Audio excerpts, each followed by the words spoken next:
Welcome back to my channel. I'm Treason, and in today's video we're going to do a review for You Can't Spell Treason Without T.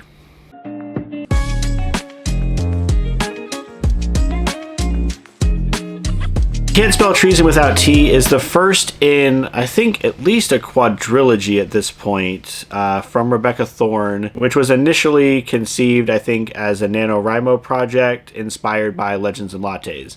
So it's really cool to see book series already being released that are inspired by other books that are among my favorites in the genre.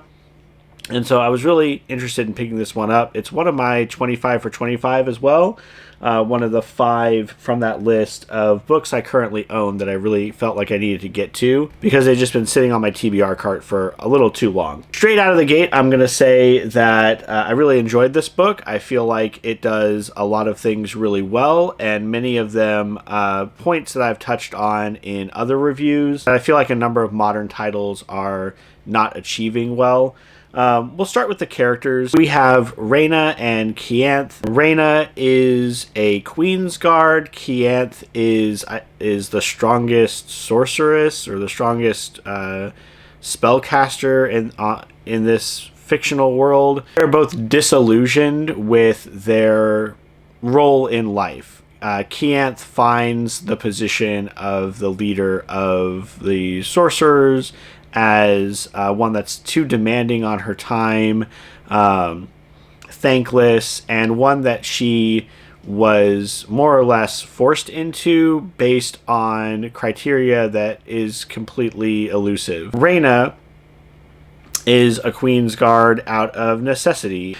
She's become weary of the life of the Guard for a queen who is a despot and does not want to continue killing in her name. The two principal characters are already in a semi-committed relationship, so they are dating. They consider themselves as a couple, but it's one that has been kind of on and off because of the responsibilities of their respective jobs.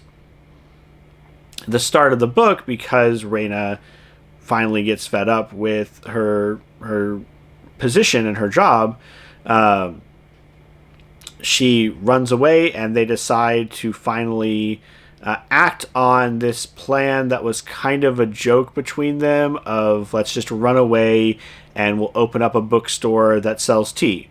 Reyna is very much into tea, Kianth is very much into books, so it seems like a very good combination. The story that follows initially runs very close to Legends and Lattes, with the two running across problems with finding a place and clearing it out and building it up and just procuring the things that they need to build their dream, but progresses into somewhat of a larger worldview than I felt that Legends and Lattes ever really dove into.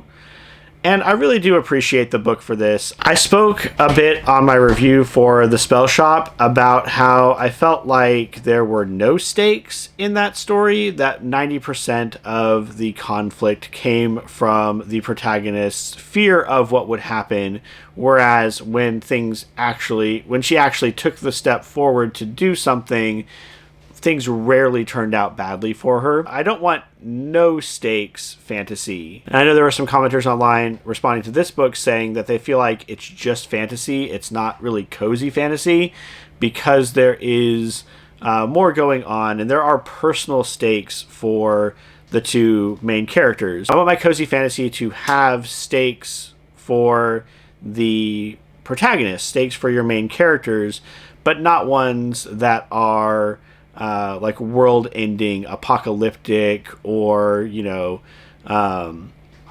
like sprawling, epic conflict or battle scenes, things like that. To have conflict that ties in directly to the protagonist, I think, is a good basis for a cozy fantasy book, because while these two characters are facing a lot of conflict and they're facing the threat of forces moving against them, it doesn't really affect the wider world. it's really just a very, it ends up feeling like a very personal story for these two. For instance, we do have dragons menacing the town, and Kianth is the primary point in trying to figure out why that is occurring and what the conflict there is, and trying to dissuade the dragons from burninating the town. And then, of course, Reyna, abandoning her post, comes back as the queen is looking for her. And as mentioned before, the queen is not a very trusting or kind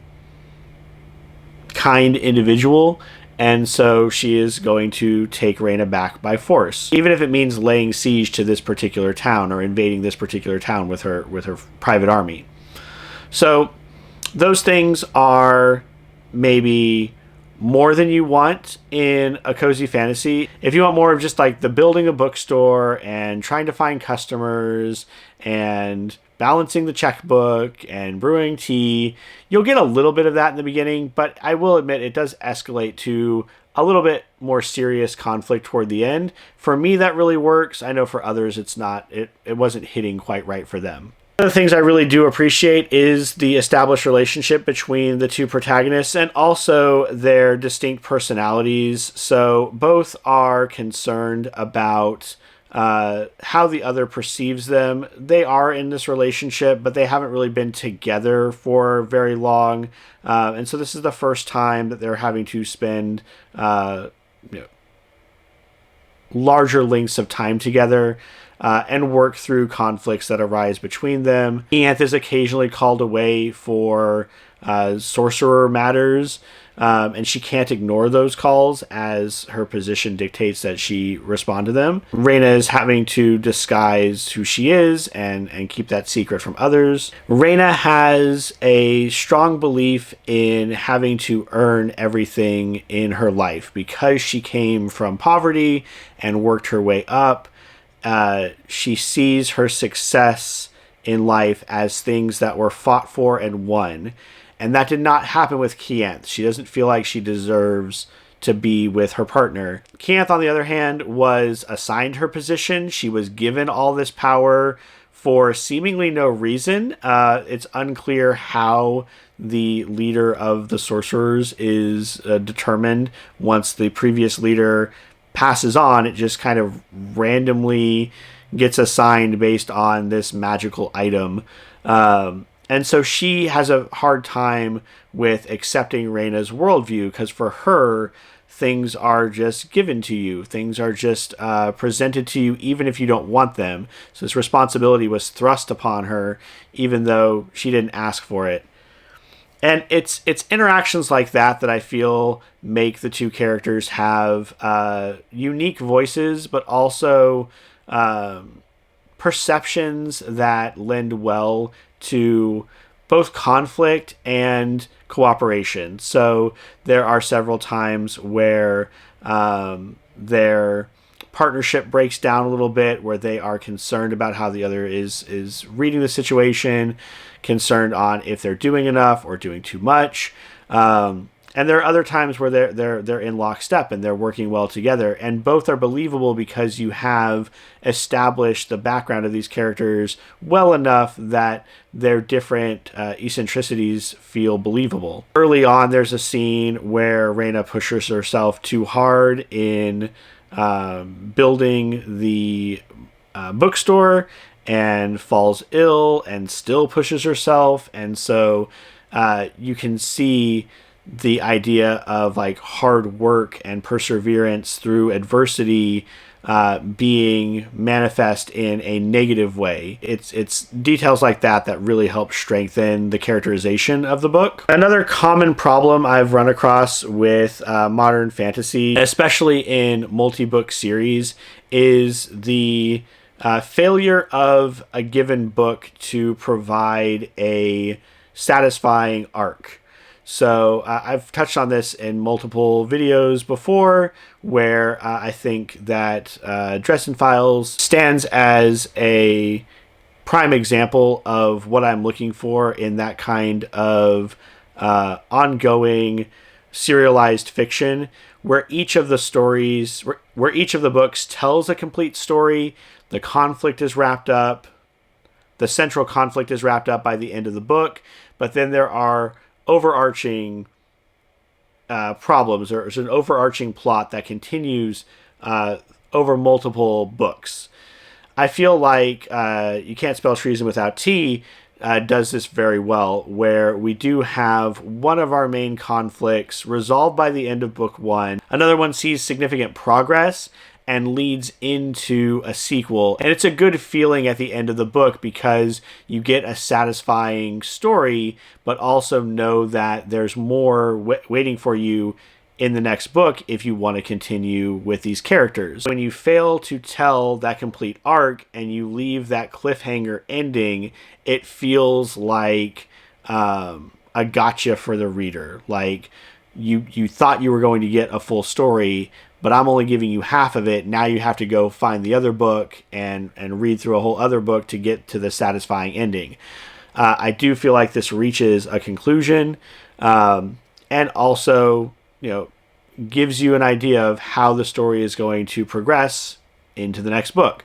And I'm hoping that that trend stays true over the course of the series. I do plan on picking up the sequel because I really did enjoy this. A couple of minor gripes with the book. There's this odd tendency for the two of them to refer to each other as their girlfriend, rather than like by the character's name. I don't know what's so off-putting about this for me, but it just it came off as awkward in a few points because the relationship's already established.